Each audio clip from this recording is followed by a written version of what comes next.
is not a thank you tour.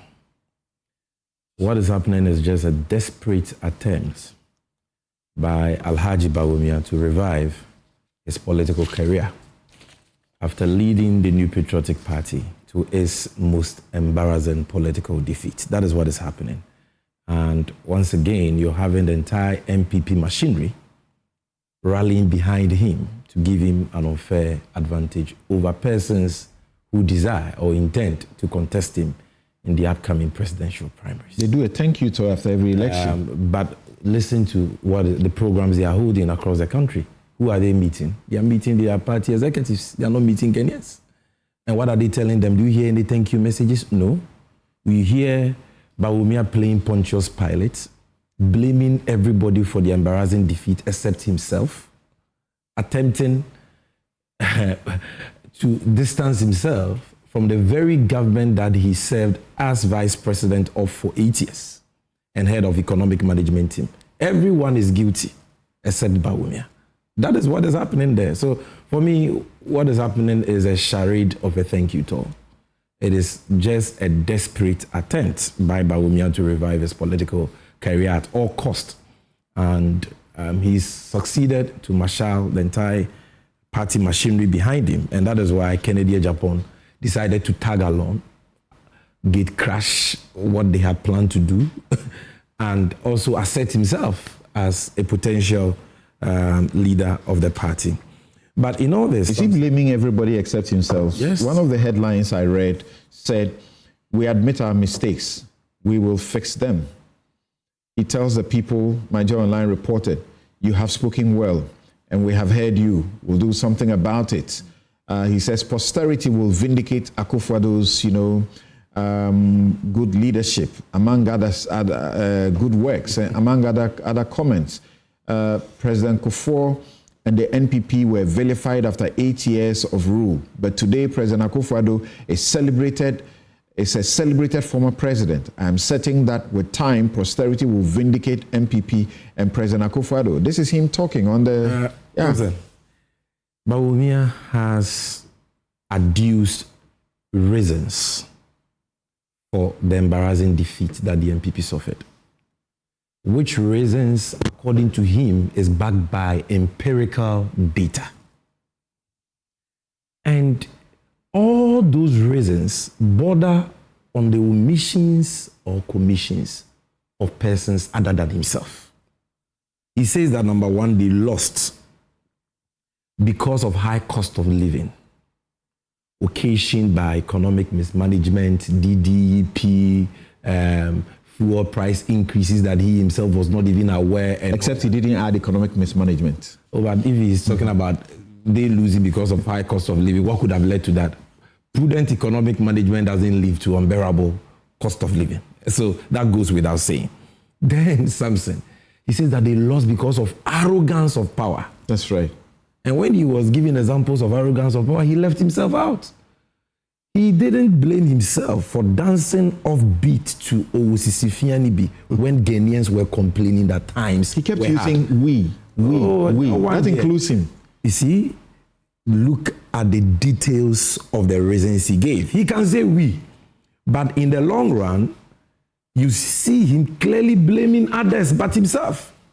Okay? Now he says that they lost power because of arrogance of power.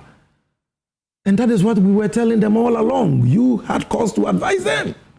I recall several takes of yours on this very platform where you had cause to caution them. They will not just listen. Now 4 months in opposition, Bawumia has repented. He now knows that they lost because of arrogance of power. Yeah, he says, these are his words: "Forgive us our lapses. We will do better next time." Oh, okay. That's being remorseful. Remorseful. That's being collective responsibility. I see. And even in doing that, he's making more commentaries that are more arrogant than some of the commentaries that send them into opposition. Like what? Today he says that the economy is doing well because of what they did in power. So in 8 years, the economy didn't do well. The economy was in a mess. We all know the state of the economy at the time they were living. You said for today, the economy, the period that the economy was stable and doing well was because of the IMF that you signed on to. Yes, supported. So they are playing the same thing back to you. No, supported by empirical evidence.